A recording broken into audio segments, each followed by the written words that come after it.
Welcome to National Parks Traveler, where we explore the national parks and the issues that involve them. Hi, this is Kurt Repanshek, your host and the founder of the National Parks Traveler. When I launched the Traveler back in August of 2005, it was primarily to find stories that I could pitch to magazines. But the magazine world took a nosedive, while at the same time, readership on the Traveler continued to grow. Today, between 2.5 and 3 million readers and listeners a year turn to the Traveler to learn more about the National Park System, both its wonders and how it's being managed. Unfortunately, the Traveler hasn't been financially sustainable and can't continue unless we can attract the funding necessary to employ a small staff, upgrade IT resources, and allow us to tackle the growing number of critical stories that fall by the wayside because more and more news organizations are paring back or going totally out of business. Altogether, we need an annual budget of about $400,000. I'm joined today by Rebecca Latson, the Traveler's contributing photographer, and Lynn Riddick, who hosts many of our weekly podcasts. And their participation in pulling together the Traveler's editorial content has given them greater appreciation of the value of having a news organization that focuses solely on national parks and the National Park Service. Adventure awaits. Explore the beauty of our national parks with Explorer Maps. Whether you're captivated by the breathtaking landscapes of Yellowstone or the wild shores of Acadia, Explorer Maps has the perfect map to connect you to your favorite place. Visit explorermaps.com to find your next adventure. Interior Federal Credit Union is pleased to introduce our upcoming 7-month certificate special set to launch on November 1st, 2023. This limited time offer features a competitive 5.75% annual percentage yield. It's a great way to make your savings work harder for you. Please note that this special rate is available for new funds only. If you've been exploring options to grow your savings, remember to mark November 1st on your calendar. We're here to help you achieve your financial goals. Apply for membership at interiorfcu.org, federally insured by NCUA. Whether it be strategy, business planning, change management, board development, executive search, or diversity planning, Potrero Group is here to help. They mix a depth of experience in the parks and land space with the breadth of best practices from other industries. For more information or to schedule a preliminary conversation, go to potrerogroup.com. Potrero group.com. The Everglades Foundation, the only organization whose sole mission is to restore and protect America's Everglades. Learn more at evergladesfoundation.org. Acadia National Park is one of the 10 most popular national parks in the United States. It's also one of the smallest and most vulnerable. That's why Friends of Acadia exists. Friends of Acadia is an independent organization of passionate people inspiring those who love this magnificent park to make a real and lasting difference for Acadia. You can make a difference at friendsofacadia.org. Welcome back to the Traveler, Becky and Lynn. Hi, Kurt. Hi, how are you? I'm doing well, but I have to admit I'm a little concerned about the future of the Traveler. It really has been an incredible ride for me these past 18 years covering national parks, protected areas, wildlife. Unfortunately, though, I'm not getting any younger, and we really need to start planning for the future in terms of the next editorial generation for the Traveler. But we can't do that on a shoestring budget. Kurt, when was it that you emailed a notice that the Traveler may have to fold? You know, it was probably early November when I put up a story that, the Traveler was going to have to turn its lights off at the end of the year. And there was a great deal of concern voiced by readers and listeners who contacted me either via email or contacted me, on the phone and whatnot. And they were really concerned about what would happen if the Traveler went out of business. I mean, who would provide the kind of coverage that the Traveler's been providing? And I think they raise a valuable question. And you got so much feedback that shifted your thought to, well, maybe it can be saved with a little extra effort, correct? Yeah, I mean, it's such a fun project to be associated with. I mean, I'm a professional journalist. I love national parks. The two of those go together so well. But at the same time, there are costs involved with running this type of news operation. We're a national quote unquote news organization that operates on a shoestring. I mean, for the past few years, we've never had more than, say, $130,000 or $140,000 a year to operate the Traveler, and that includes, paying me a small salary and then paying freelance writers and broadcasters, and operating the Traveler's IT operation. That's not to mention the upkeep or, I guess, the overhead. Because it wasn't until, Kurt, you had me start uploading my own articles and helping you when you're on the road that I realized just how much work is involved in getting an article onto the site so people can access that article and read about it and see the photos. That takes work, and it does. It takes some expense to keep those IT guys helping you with this website. It really does. For baby boomers, we grew up with a pad and pencil or a typewriter, and you didn't have a website in front of you that you can just churn into the copy into and put up the photos, the videos, and boom, there it is. There's a lot of technology, 21st technology, that is not cheap. I mean, IT guys like to get paid for the work that they do, and you got to keep the electricity on and everything else that goes along with it. Yeah, and Kurt, I'll add this here. When you had indicated to me that you were thinking about turning the lights off at the Traveler, I was like, it can't be. You just can't do that, because who would fill the void? Where would this information and news come from if it didn't come from you? And I like to point out, and I say this to everybody that I talk to about the work I do here, is that the Traveler is a nonprofit, independent news organization that covers what's going on in the national parks and protected areas. And there are many other news organizations that cover stories about the national parks. They're everywhere, but they are not usually able to drill down into some of the issues that the Traveler is able to focus on in a meaningful way for the long term. And so I know I speak for Becky as well as myself, is we got to keep this up. And I love that you are trying to find a way to keep it going, because journalism, as a lot of people are aware of, is facing a sustainability crisis. And the National Parks Traveler is experiencing that as well. It's just there's so many issues that have come at journalism, particularly print news media, but we fill a very important role in we hold the powerful in government or business or nonprofits to account. And that's a very important role for democracy. We need the voice of journalists to provide independent, fair, balanced, accurate information. Otherwise, the powers that be in business or government or other entities will just kind of go about their business and do what they want.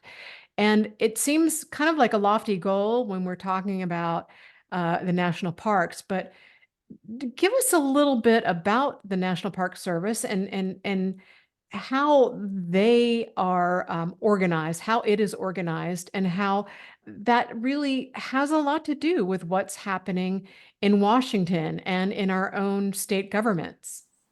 And something else when we're talking about 21st century technology is artificial intelligence, and it is being used more and more in the creation of editorial content. And not just in editorial content, but in advertising.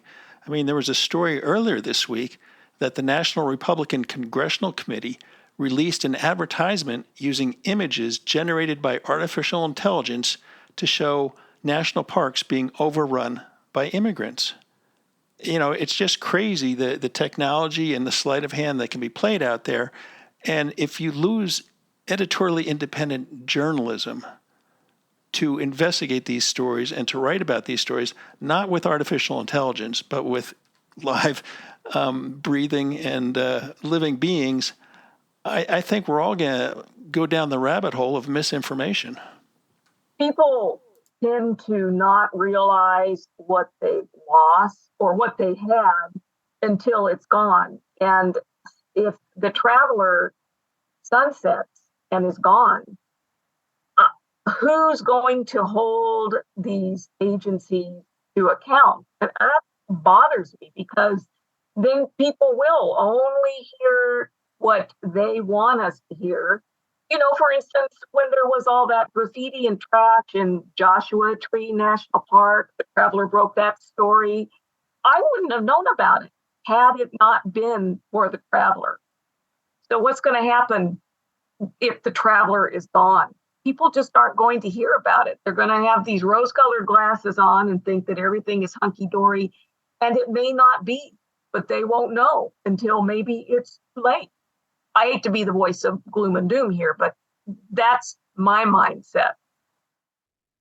Well, independent outlets are crucial, as you guys are indicating, especially in this era of social media and reposting of all kinds of stuff that may or may not be true. Kurt, what the example that you just gave on, immigrants running into the national parks, that is a little scary. There's a lot of examples of things like that out there. And news outlets are being yielded to political actors or individuals with business interests or disinformation. And it is all serving to dwindle public trust. And we need organizations that uphold that public trust, that people can turn to and know that they're getting reliable information. And that's what the Traveler does. And that's what you've been doing for many years. And we just have to figure out a way to convey this to our listeners and our readers so that they want to support us in meaningful ways. And you do so many great things. Some of the stories that you cover, Kurt, are really remarkable. And like we were saying, not necessarily covered by anybody else. No, and one thing that I really want to make clear is, while I am the founder of National Parks Traveler and have been guiding it for 18 years, it has become an entity in its own right, and it needs to move forward and take on a new generation of editors to bring in additional perspectives and greater coverage. It's funny, some years ago when I first embarked on a freelance writing career, I was talking to a friend who worked in conservation circles, and I was wondering why, the National Park Service, the National Park System, wasn't getting more advocates out there. And the response was because everybody believes things in the National Park System and the National Park Service are fine and doing great. And, you can say for the most part they are, but on the other side of the coin, you've got overcrowded parks, you've got Park Service employees who are struggling for housing, who aren't getting paid what they're worth. There are just so many issues out there, issues related to climate change, to wildfires, to invasive species. Everything is not fine with the national parks, and we need an organization that continues, a media organization that continues to raise these issues, because Congress has to take greater interest in the National Park System and the National Park Service. We're talking a lot about the importance of the Traveler in drilling down and writing these deep dive stories about climate change and invasive species. But, at the same time, the Traveler is about everything, basically, national park system, the units, lands. So, in addition to all these deep dive stories, you've got other fun stuff that, where are you going to find this other kind of stuff? All in one package, all on one website, quizzes and book reviews and op-eds and, of course, photo columns and, trail description, hiking trail descriptions. Your trails I've hiked description of Blue Mesa Trail in Petrified National Forest, or Petrified Forest National Park, was what got me to decide to take that trail when I was there for about a day and a half during my move from Texas to Washington State. So there are so many things in addition to all these important deep dive stories that you've been writing as well. And then, of course, there are the podcasts. Those are fun to listen to. You're absolutely right, Becky. There is so much content out there on the national parks to write about. And the mainstream legacy media, the New York Times, the Washington Post, the LA Times, they only seem to get involved when there's a disaster like the flooding at Yellowstone or wildfires entering Yosemite National Park. And we cover those issues too, but we also go off the beaten path, so to speak, to little known but just as valuable units of the national park system. Places like Fort Larned National Historic Site, Tallgrass Prairie National Preserve, Homestead National Historical Park of America. And Waco Mammoth, the Waco National Mammoth, Monument. yeah. And Lyndon Baines Johnson National Historic Site. There are so many unique places in the national park system that have their stories that deserve to be told. And we've been asking readers and listeners for the past 3 weeks to step up and help support the traveler, because the support that you give us is returned in the content that you enjoy, and it allows us to do greater content. At the opening of this podcast, I said that there was roughly 2.5 million to 3 million readers and listeners a year that reach out to the traveler. It might only be, a handful of times a year. There might be readers who check in every day of the year.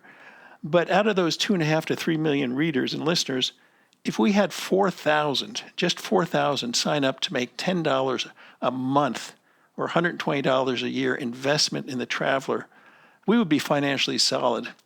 And we could expand and we could grow our coverage, and we could bring you so many more stories on a regular basis as opposed to stringing it out over the year.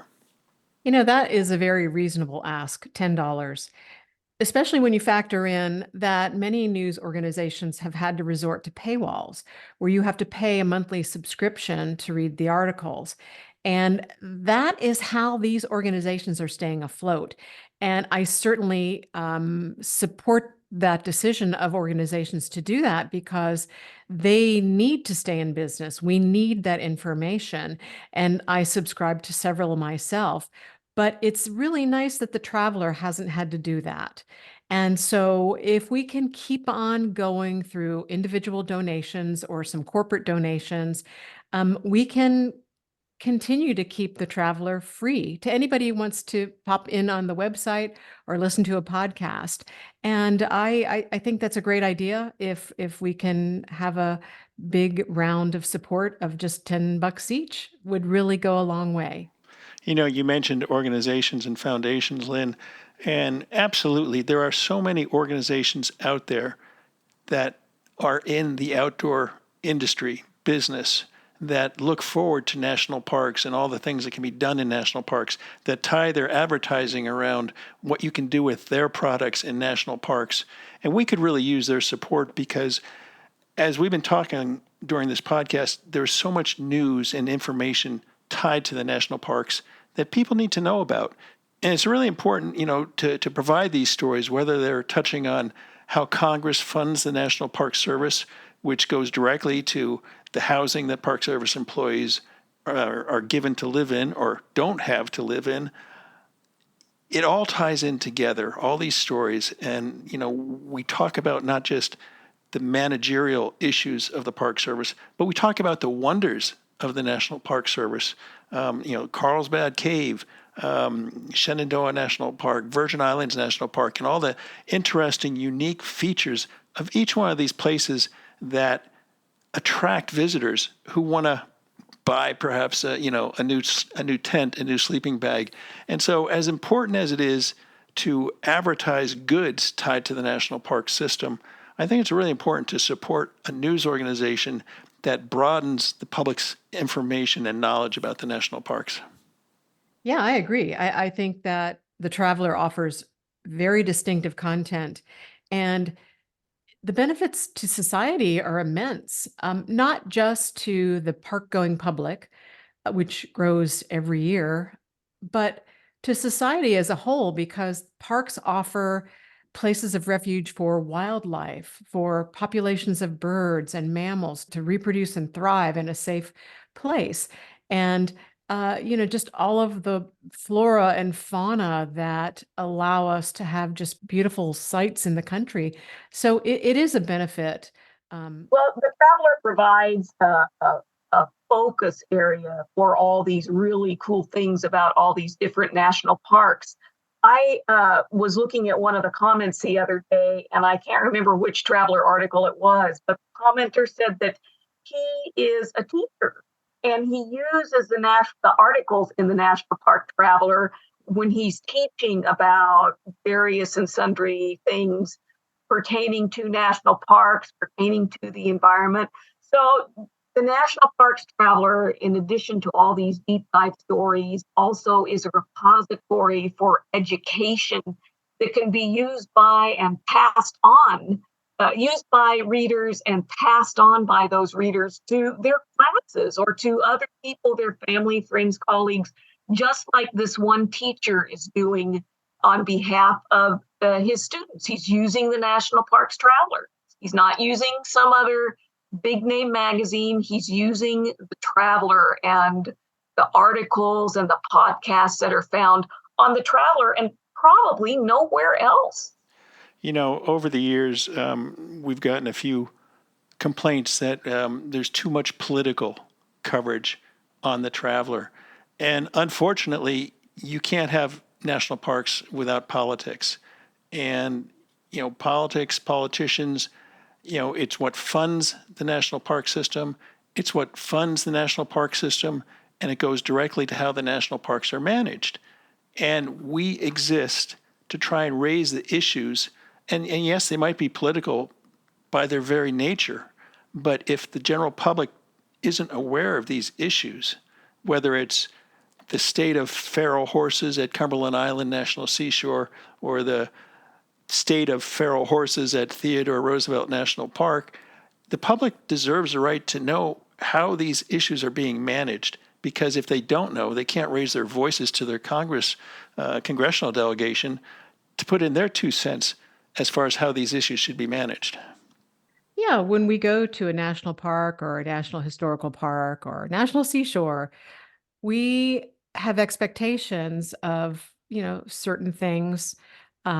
We like to know that the park is staffed, that the park store is open, that the restaurants are open, that there are interpretive rangers and park rangers there to help us to do presentations. And all of those are impacted by budget. And we do a good job of covering those kind of issues at the Traveler. And it's good to know that there's a lot that goes on behind the scenes of the national parks.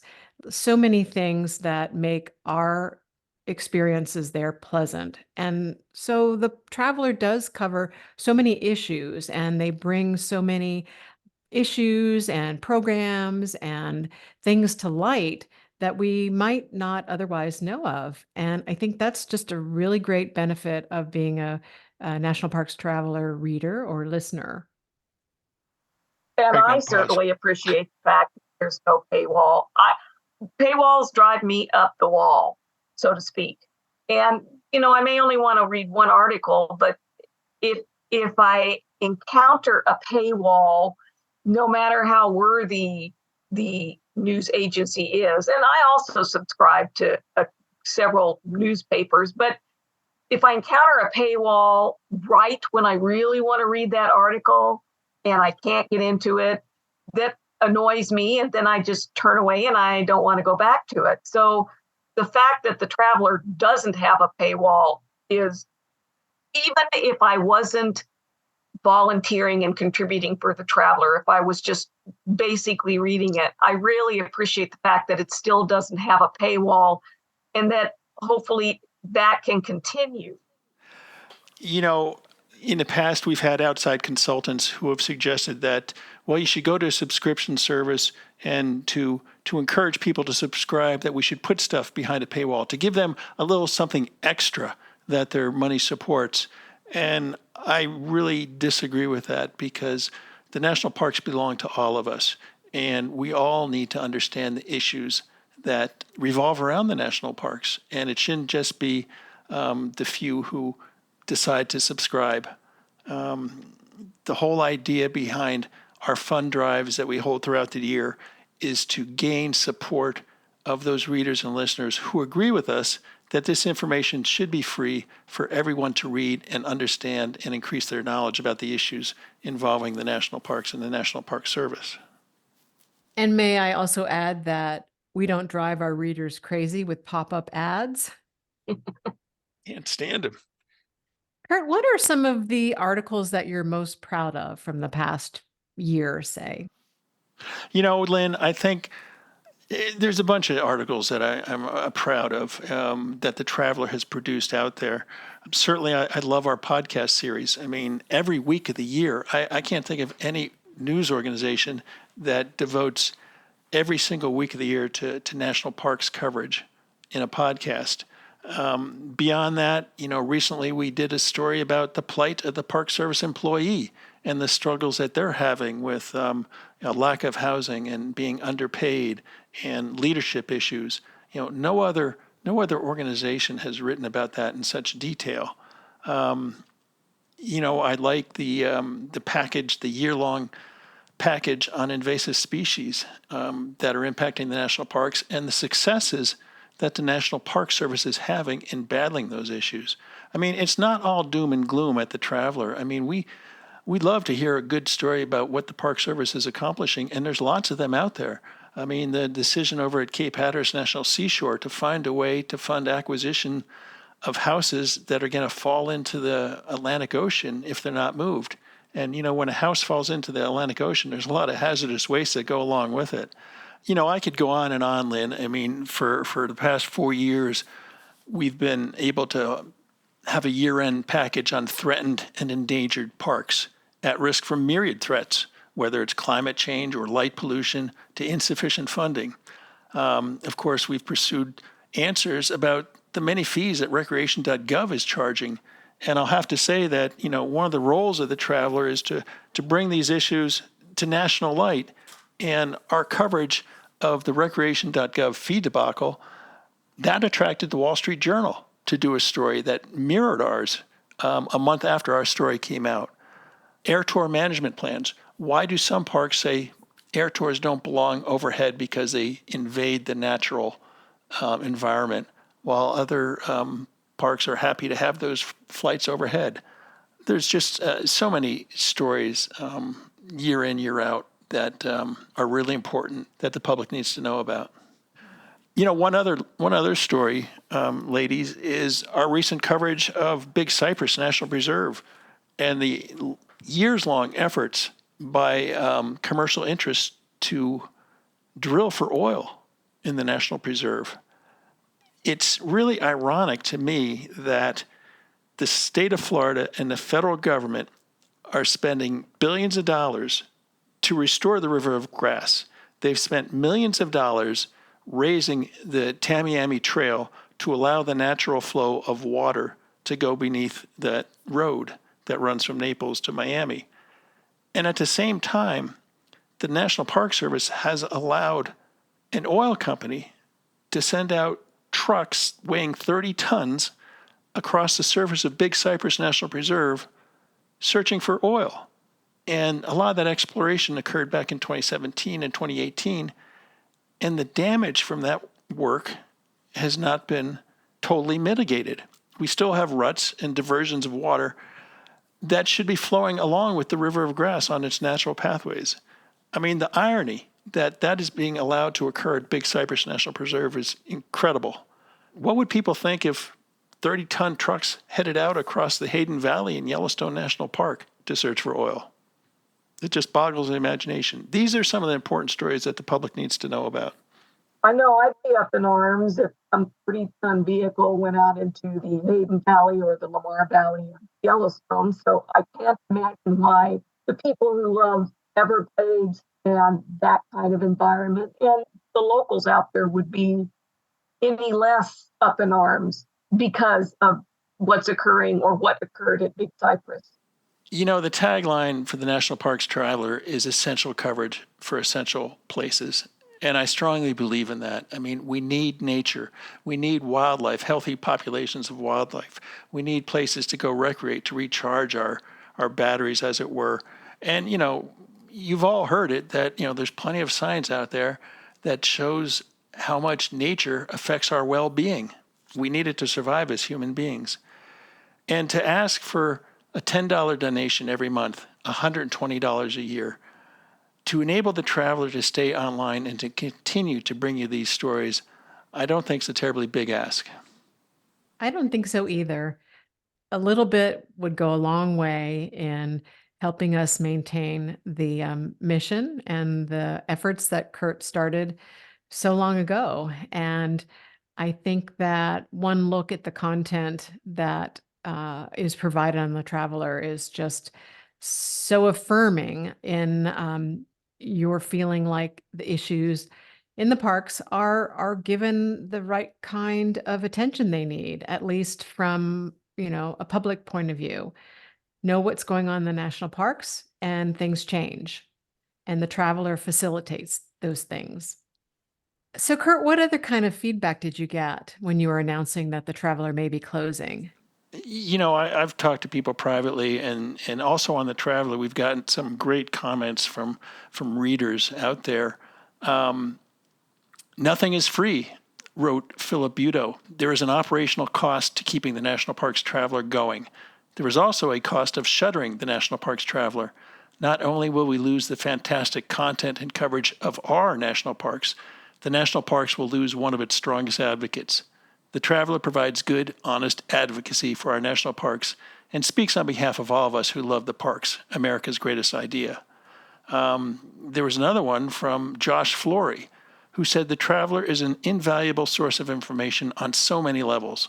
Personally, I use it for trip planning and to keep abreast of the news and politics surrounding these special places.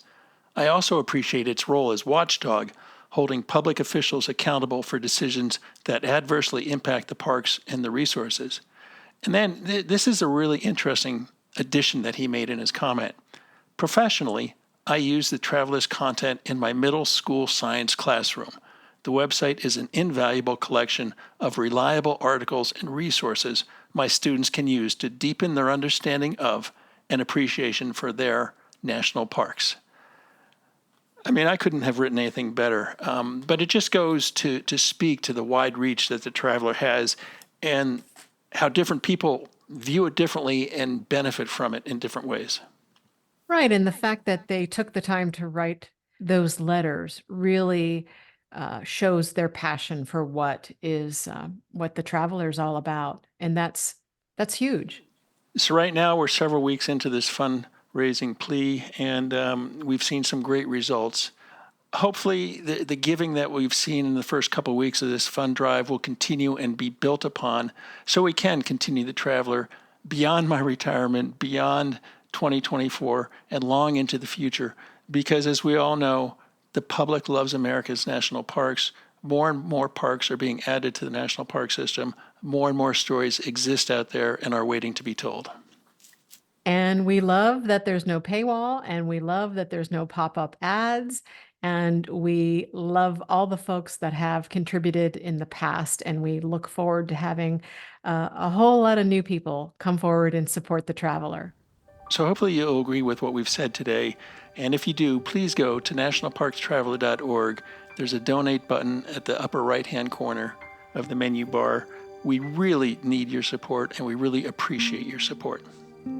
For the Traveler, this is Kurt Repanshek. See you in the parks. Full of stunning photography and thought-provoking reads, Smoky's Life is a biannual magazine produced by Great Smoky Mountains Association. Members receive it free of charge each spring and fall, and it is available for purchase in retail stores throughout Great Smoky Mountains National Park and online at smokiesinformation.org. Washington State is graced with 3 spectacular national parks, each different and special in their own unique ways. As the official nonprofit partner and the only philanthropic organization dedicated exclusively to supporting these parks through charitable contributions, Washington's National Park Fund has a mission to raise private support to deepen everyone's love for, understanding of, and experiences in Mount Rainier, North Cascades, and Olympic National Parks. Share your passion for these parks at WNPF.org. The Yosemite Conservancy helps visitors connect with Yosemite through adventures, volunteering, and the arts. It's the only nonprofit dedicated to supporting Yosemite National Park and funds grants to improve trails, restore habitat, protect wildlife, and inspire the next generation of nature lovers. Learn more at yosemite.org. The Grand Teton National Park Foundation is a private, nonprofit organization that supports projects that protect and enhance Grand Teton National Park's cultural, historic, and natural resources. By funding initiatives that go beyond what the National Park Service could accomplish on its own, Foundation donors improve the visitor experience and provide benefits to the national park system for decades to come. You can see their successes at gtnpf.org. The Blue Ridge Parkway Foundation is the primary nonprofit fundraising partner for the Blue Ridge Parkway. It is made up of people who have a deep love for this majestic road and want to ensure that its natural beauty and the experiences it offers endure for generations to come. Show your appreciation at brpfoundation.org. The composers and musicians at Orange Tree Productions have created a unique collection known as the National Park Series that has grown to include more than 30 CD titles. Composed against the backdrop of a park's sounds of nature, these musical scores will connect you with these beautiful places and take you there, at least in your mind.